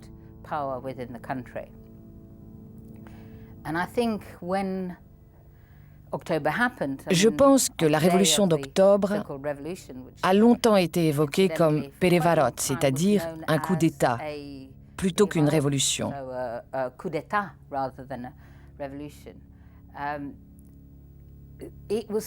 Et pour la plupart des gens, la question était d'essayer de comprendre ce qui se passait. Quand on lit les journaux personnels, ce qui est fascinant, c'est de voir que très peu de gens comprenaient l'importance de cette journée.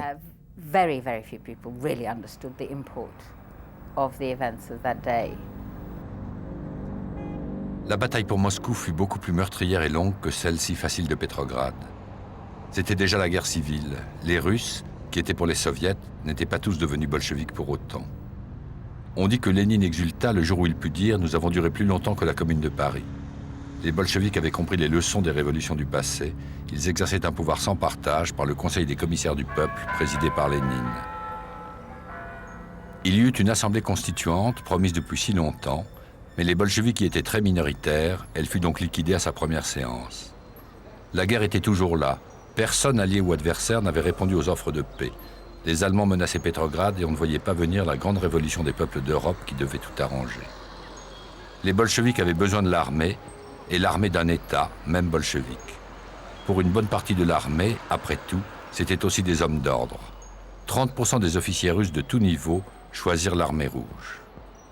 Selon certains historiens, le lien entre l'état-major et les bolcheviks se fit par l'intermédiaire d'un très fidèle et ancien compagnon de Lénine, Vladimir Bonch-Brojevitch. Vladimir Bonch-Brojevitch, dont le frère, Mikhail Bonch-Brojevitch, était un général, ancien chef de la sécurité militaire et haut placé dans l'état-major. Quelques jours avant même le coup d'État bolchevique, Vladimir, le bolchevique, aurait demandé à son frère, le général, de se mettre au service du régime futur. Ce document, inédit jusqu'à aujourd'hui, témoigne de cette demande.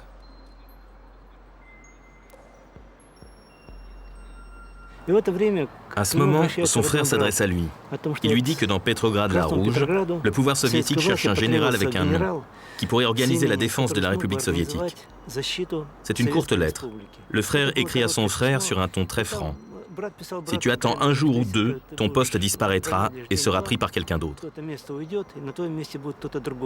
Bonch-Brojevitch n'a pas hésité. Il a compris tout de suite qu'il fallait partir.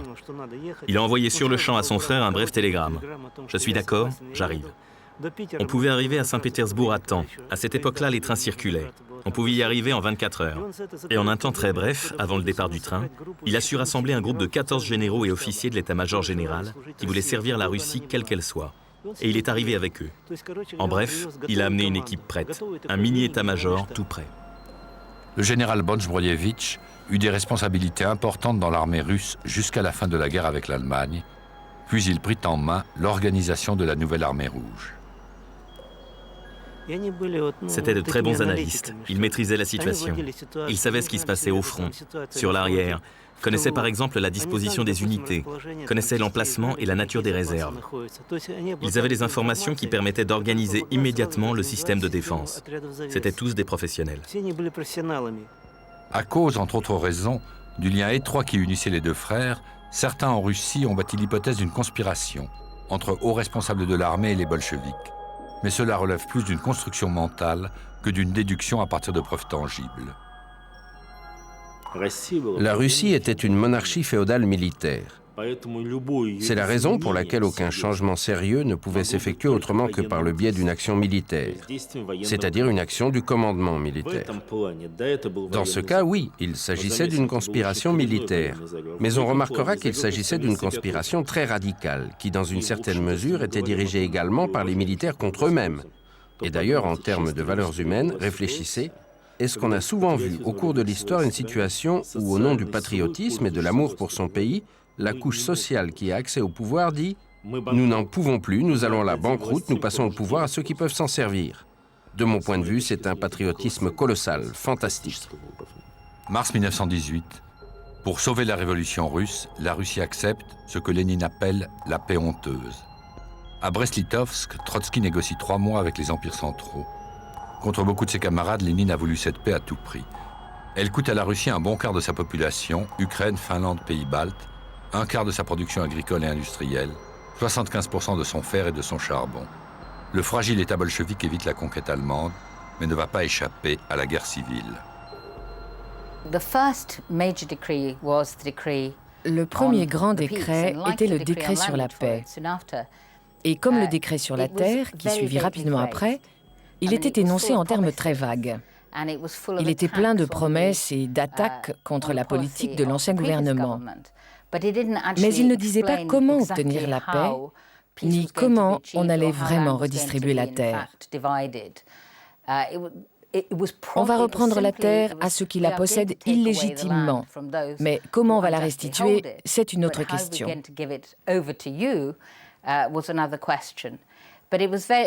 Il est intéressant de constater que ça s'est transformé très vite, on le voit sur les photos des manifestations, en ce slogan très pratique, la paix, la terre et le pain. En fait, c'était la paix, la terre et tout ce que l'agriculture pouvait produire. C'était court, lapidaire et tout à fait compréhensible par la clientèle à qui s'adressaient originellement les bolcheviks. C'est-à-dire au départ les soldats et les marins sur qui reposait le destin du gouvernement bolchevique.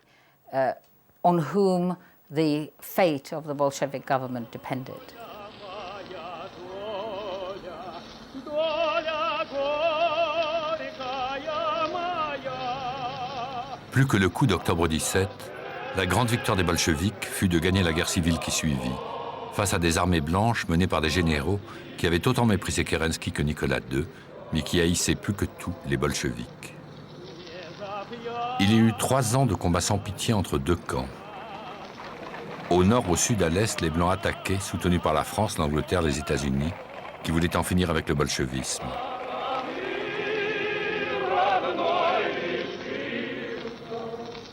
Ils furent tout près de prendre Moscou et Pétrograd, mais l'armée rouge, sous l'autorité de Trotsky, s'organisait et finissait par prendre le dessus. Les Blancs provoquèrent la haine partout où ils passaient, car ils ramenaient le tsarisme et son poids d'autocratie brutale.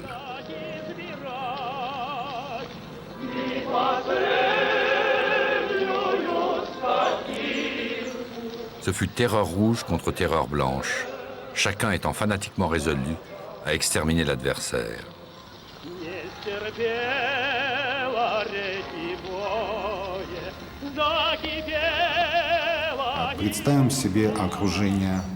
Représentez-vous l'entourage de Staline.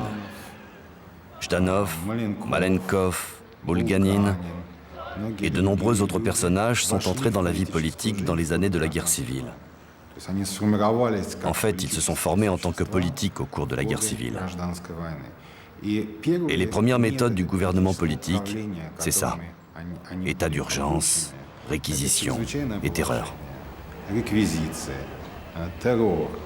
La guerre de l'arrière, la guerre de l'intérieur, était menée par la Tchéka, cette police politique créée par Lénine, bien plus redoutable que l'Okhrana tsariste.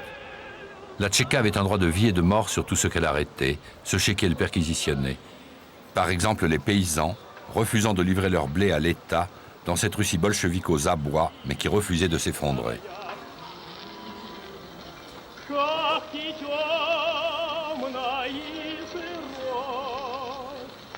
Ce sont des hommes de la Tchéka, sur leur propre initiative, ou plutôt sur ordre du sommet, qui, dans la nuit du 16 juillet 1918, assassinent le tsar et sa famille, femmes et enfants, par peur, dit-on, de voir les Blancs venir les libérer.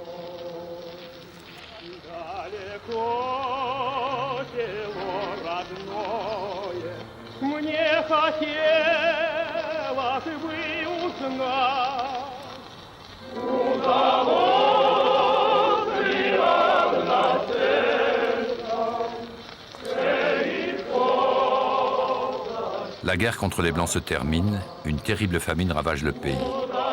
La guerre civile a coûté entre 3 et 7 millions de morts. Le typhus, 2. Il y a eu les 2,5 millions de morts de la guerre. La famine en ajoute 5. Dans certaines régions, à portée de photographes, on revient au cannibalisme et on en fait commerce. Pouvons-nous imaginer que des gens appellent leur fille dictature ou par le diminutif diktat? Dans les années de la guerre civile, ça pouvait se faire. On pouvait appeler sa fille Terreur. Terreur Ivanovna Petrova. On voyait ça dans les années de la guerre civile. Et cela veut dire que le comportement vis-à-vis de la violence et de la terreur au sein de la population pendant la guerre civile était très particulier. La situation était complexe, tout à fait particulière. Lénine ne tint évidemment pas sa promesse d'un gouvernement du peuple par le peuple. Et toute révolte était impitoyablement punie. Makhno, l'anarchiste ukrainien, héros de la guerre contre les Blancs, repartit en guerre avec un mot d'ordre, les soviets et pas les bolcheviks. Il fut battu et partit en exil. C'est Lénine qui a inventé le goulag, et non pas Staline, qui n'a fait que perfectionner le système. Les pistolets des tchéquistes ne suffisaient plus pour régler le compte de tous les contre-révolutionnaires, les terroristes et les saboteurs. Un paysan déporté écrit « Nous sommes menacés de mourir de faim. Chaque jour, un revolver est pointé vers notre poitrine. Une femme a été poignardée par une baïonnette et 2 hommes abattus. En 6 semaines, 1600 personnes ont péri. Nous vivons en grand danger, nos cabanes sont remplies d'excréments. Avec 250 personnes par cabane, nous tombons malades rien qu'avec l'air que nous respirons, en particulier les bébés. Il vaudrait mieux que la terre sombre dans la mer et qu'il n'y ait plus de monde, ni rien de ce qui y vit. » Lénine théorisa cette terreur de masse exercée au nom du prolétariat. Cette dictature n'est rien d'autre qu'un pouvoir libéré de toute loi, que ne retient absolument aucune règle, un pouvoir fondé directement sur l'usage de la force. Lénine, c'était le créateur de l'idée d'un parti doit être organisé pour la prise du pouvoir avec l'autorité vient d'en haut. On ne peut pas tolérer d'opposition à l'intérieur. Les oppositions, les fractions minent la puissance, etc. Et il a fait peur à Rosa Luxembourg. Il a été beaucoup de révolutionnaires dit, mais attention, on va aller vers une dictature, vers l'étouffement des libertés. Hein. Mais seulement, effectivement, c'était en même temps une bonne pratique. C'est vrai que ça a servi. Hein. La matraque, la trique, les déportations, les exécutions, la terreur, c'est utile. Hein. Je veux dire, c'est efficace quand c'est bien mené. Kronstadt, une forteresse sur une île, 30 km au large de Petrograd. Les marins de Kronstadt, héros légendaires, s'étaient déjà révoltés en 1905 et 1906.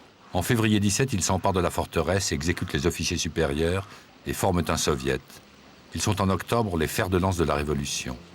Anarchistes dans l'âme, en mars 1921, c'est leur dernière révolte.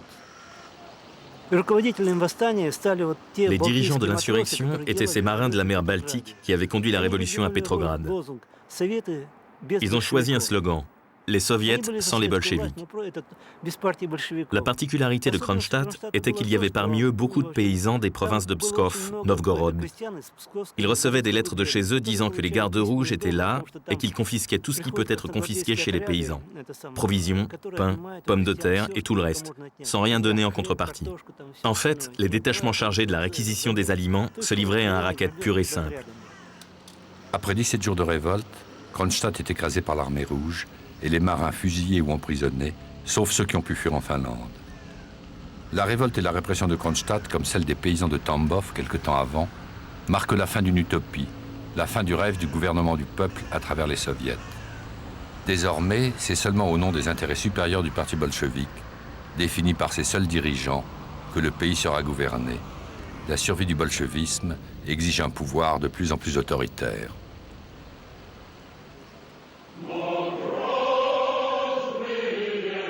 La destruction définitive de l'ordre ancien exige celle de l'Église orthodoxe.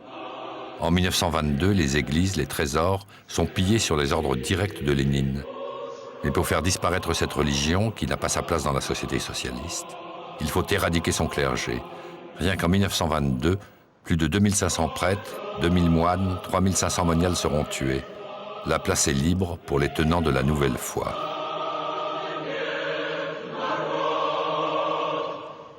Maïakovski, héros du bolchevisme, grand poète futuriste avant 1914, masse d'amour et masse de haine, disait-il de lui, plongea avec sa nature ardente, son génie et un enthousiasme total dans cette révolution qui allait forger cet homme nouveau, ce monde nouveau dont il avait toujours rêvé. Il se suicida en 1930. En 2006 à Moscou, une grande exposition lui est consacrée. J'ai barré d'un trait la carte du quotidien en renversant la couleur d'un verre. J'ai montré sur un plat de gelée les pommettes obliques de l'océan. Sur l'écaille en fer blanc d'un poisson, j'ai lu l'appel de lèvres nouvelles. Et vous, pourriez-vous jouer un nocturne sur la flûte d'une gouttière?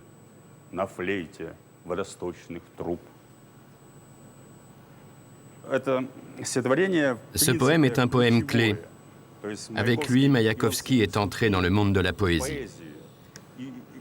Il y a une sorte de frontière entre la poésie égale et belle, aux sonorités douces, et celle de Maïakovski.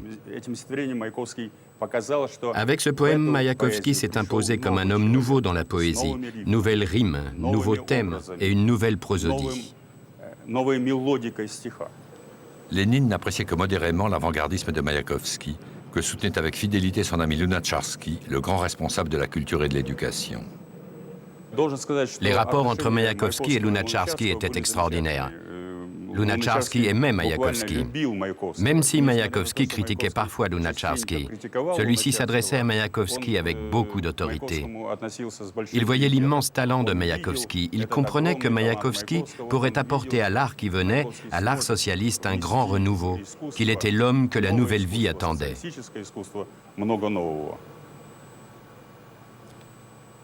Lunacharsky était très proche des groupes les plus modernistes, mais il avait une fonction politique. Il était commissaire pour l'enseignement. Cela équivaudra à nos ministres de la Culture. Et s'il pouvait laisser le champ libre à une nouvelle forme d'art insolite, il devait aussi trouver l'argent pour soutenir les artistes. Et avant tout, penser aux prérogatives de la Révolution et à son maître, Lénine. Pour qui la révolution signifiait en premier lieu de former les ouvriers et les paysans. D'abord les alphabétiser, car c'était un pays qui était illettré à 80%. Et nous ne pouvons pas dire que Lénine n'avait pas le sens de la culture. Mais Lénine était un pragmatique, c'était un politicien. Et il pensait que ce qui était primordial, c'était que ce peuple puisse apprendre à lire, à écrire. La propagande, à l'égal de la violence, avait toujours été considérée par Lénine comme une arme décisive. Dziga Vertov, l'un de ces brillants cinéastes qui rejoignirent la Révolution, était un génial documentariste, un grand poète. Il faisait découvrir, sur un train qui sillonnait la Russie, le cinéma à des gens qui n'avaient jamais eu la chance d'en voir.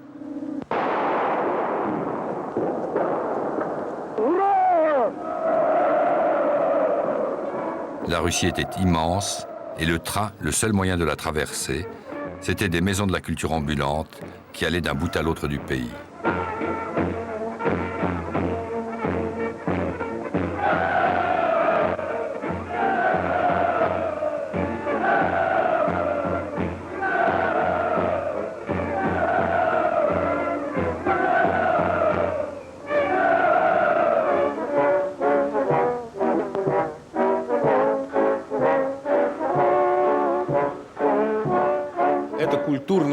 Cette expansion culturelle vers l'intérieur de la Russie impliquait des expositions de peinture, des projections cinématographiques.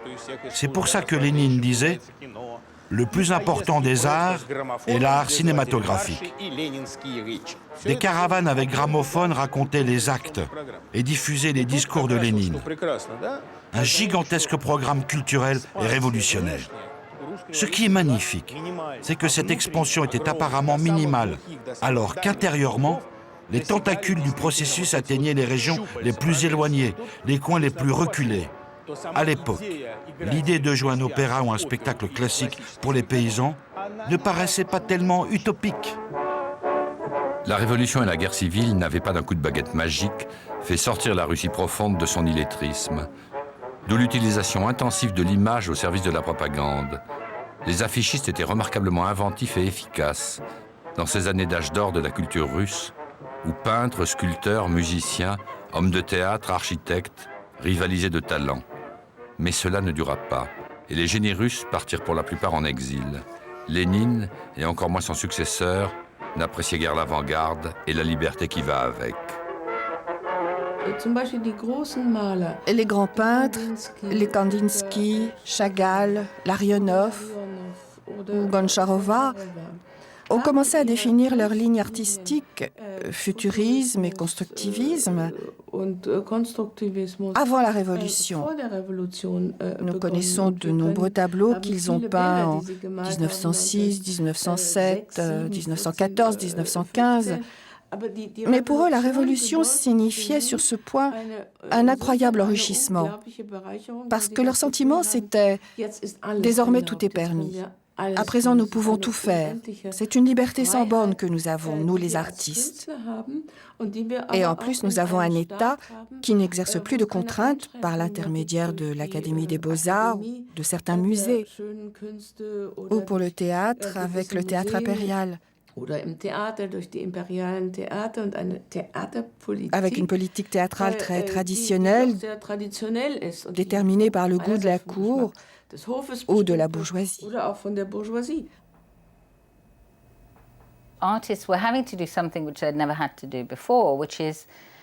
Les artistes devaient faire quelque chose qu'ils n'avaient jamais fait auparavant. Non pas produire des œuvres destinées à être vendues ou des commandes, mais travailler à enseigner à la jeune génération le rôle de l'art dans la nouvelle société.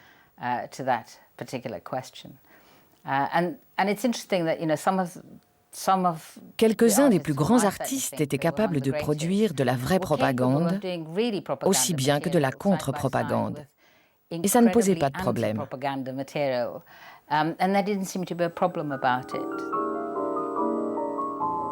Des œuvres étranges surgissaient, tel ce film, Aelita, sorti en 1924.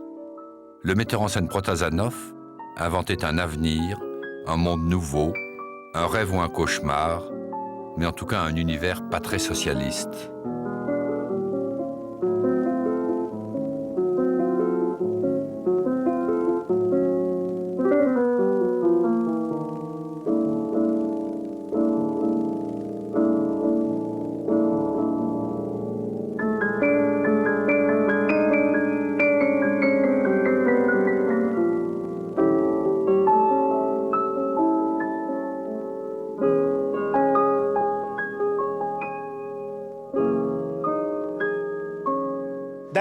Même Lénine, qui entre nous était un piètre marxiste, qui ne s'inspirait pas de la théorie de la reconstruction économique de la société, même Lénine espérait l'arrivée d'un homme nouveau et considérait que sa plus grande réalisation était la création des samedis communistes, avec des hommes nouveaux qui allaient travailler bénévolement. C'était le plus important pour lui. En somme, ce n'était pas un économiste. Ce qui les unissait, c'est que c'était des rêveurs. Ce n'est pas pour rien que Wells l'appelait le rêveur du Kremlin. C'était ça, Lénine, et pas ce comptable de la Révolution dont on donne l'image en Russie.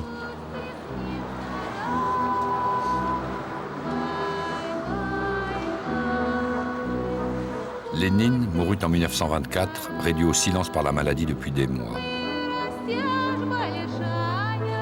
Staline, successeur de Lénine qui ne voulait pas de lui, resta au pouvoir jusqu'à sa mort en 1953. Il avait ordonné la mise à mort de Trotsky, assassiné en 1940 à Mexico.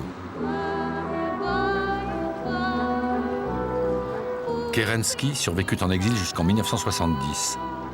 Et l'Église orthodoxe lui refusa un enterrement religieux comme responsable de la chute de la Russie.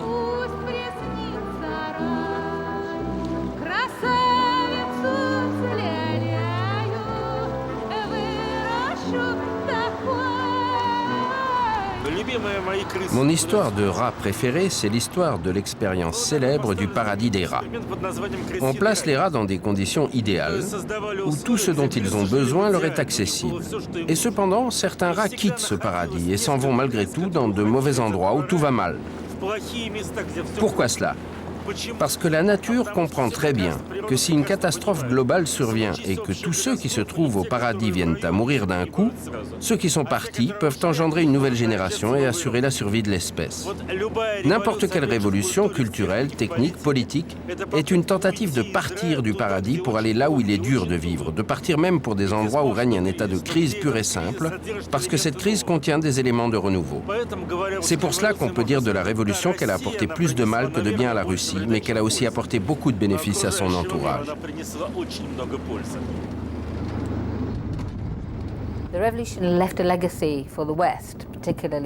La Révolution a légué quelque chose à l'Occident de l'après-guerre, dans le sens où les gouvernements de l'Ouest connaissaient désormais le danger qu'il y a à ne pas satisfaire les aspirations potentiellement dangereuses, révolutionnaires, les aspirations de ceux qui veulent une plus grande équité économique et sociale. Donc on peut dire que c'est l'Ouest qui a connu depuis la guerre un accroissement de son niveau de vie, de la qualité de la vie, qui a le plus bénéficié de la Révolution. Il y a ceux pour qui la révolution russe fut la première catastrophe du siècle. Mussolini puis Hitler sont étaient très influencés par la technique du coup d'État et par la réussite de Staline, de Lénine d'abord, puis de Staline ensuite, pour l'instauration d'un État totalitaire. C'est la création, Lénine est le créateur de l'État totalitaire, c'est-à-dire la plaie du XXe siècle. Pour d'autres, il ne faut pas, comme on dit, jeter le bébé avec l'eau du bain.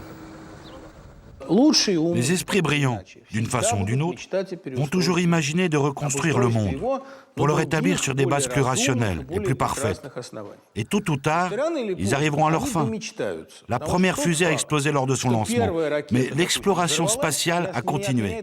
Ce fait que le projet soviétique s'est effondré, par la force de l'imperfection de la nature humaine et du fait de la spécificité de l'Empire russe, de manière relativement honteuse, n'empêche pas que des projets similaires seront entrepris. Nous allons sûrement voir ça de notre vivant. Un jour, notre médiocrité actuelle nous sera insupportable.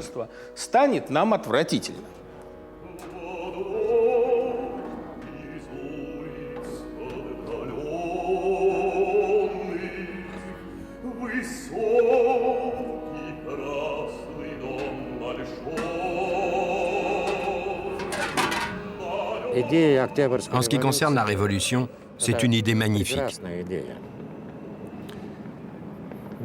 Mais ce qu'il y a, c'est que ça ne s'est peut-être pas passé comme on le voulait. Mais dans le principe, c'est normal comme idée. Ce que ça a donné, c'est une autre histoire. Et pourquoi ça s'est passé comme ça aussi, c'est une autre histoire. Mais je vous le répète, l'idée même, la révolution, c'est bien. Après, je ne sais pas bien. Moi aussi, je suis issu du peuple. Je ne sais pas vraiment ce qu'il y a là-dessous. Les machinations...